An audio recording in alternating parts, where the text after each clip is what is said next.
Growing up in Garfield Park in the 80s and early 90s, what I did notice, the amount of people there and the amount of pride, the amount of culture.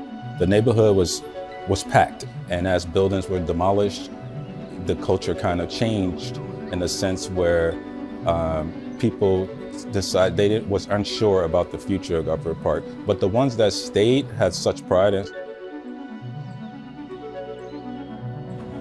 There is no small grocer where you can pick up rice or bread or milk. I live within walking distance of this site. I know what's there. That's nothing.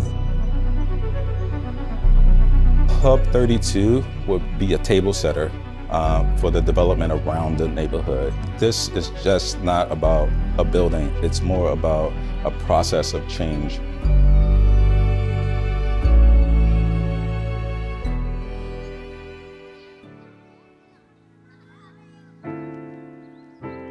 Brooks and Scarpa was founded in 1991. We're a multidisciplinary office that does landscape, urban design, and architecture.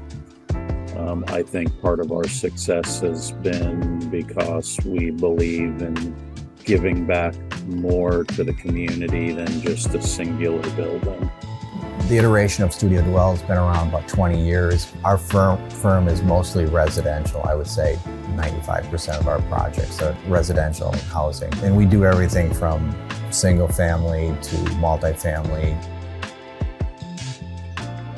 So we thought about an idea of a quilt, the idea that you could take pieces or different aspects of community and stitch them together almost like a neighborhood. Our proposal is really like a building within a building or a set of buildings within a building. And this allows the building to be at a scale which fits the community. The parts we were looking at is, so we were looking at some old Chicago models of the courtyard building.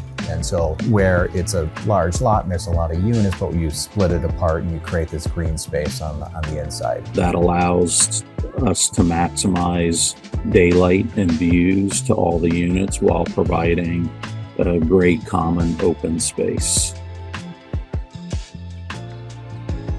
The way we're looking at this is having many supporting business areas on the ground level. We're not looking to have some large big box retailer come in. We want to have smaller spaces with flexibility. We have the hatchery across the street, and so we want to make this connection to there, whereas people are, learning how to put a business together and food, and maybe they can take that to the next level. And maybe there's a restaurant there or there's a cafe.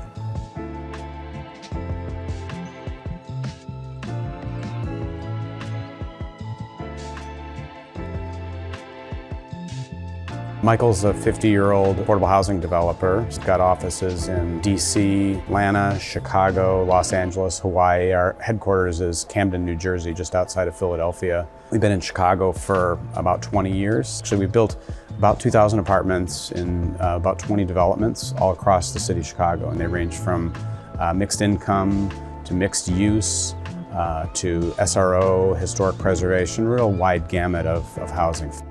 KMW was created in 2009. It was kind of born out of the financial crisis. Background was in finance economics, and then we led us to new construction, high-end market rate homes. And after the financial crisis, we were kind of recruited by the city to kind of help with the neighborhood stabilization program. So during that effort, we created a couple hundred affordable homes, and our approach was we want to take our market rate home experience to the affordable realm. TRUDELTA is the real estate investment arm of Nation Builders Construction Group. We do construction management, we do general contracting in the commercial space. I've been working closely with at-risk and ex-offender populations for the longest. This idea of TRUDELTA is just another continuation, this mission for us to be able to make sure that people who didn't always have the most opportunity, that they have more opportunity in the neighborhoods that they live in. So what we try to do when we develop property is understand the strengths of any community we're working in and build off those strengths. So in this case, Hub 32, our intent is to connect to surrounding schools, the hatchery, Garfield Park Conservatory, the train stop. So there's these sort of things that are working and they're working well, and how can we place a development adjacent to the things that are working well?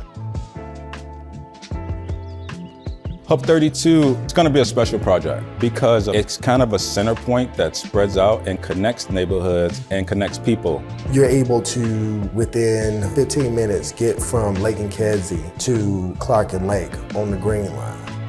That if you got off the train right there at Lake and Kedzie, that you'd be able to take care of some of these things as you go home. In your own neighborhood, I think is empowering, it's important, it helps to build community.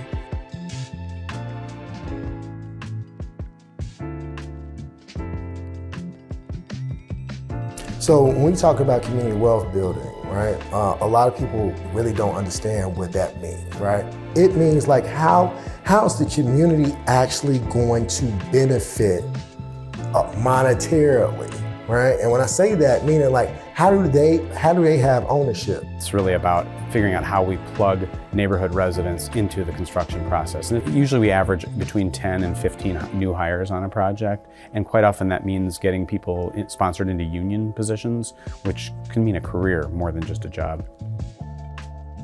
The wealth building strategy it's more of a holistic and comprehensive wealth building strategy where we want to elevate the entire neighborhood by improving the housing stock, by improving choices, by bringing the density, which brings economic activity, and therefore the entire neighborhood benefits, just not one business or one person or one entity.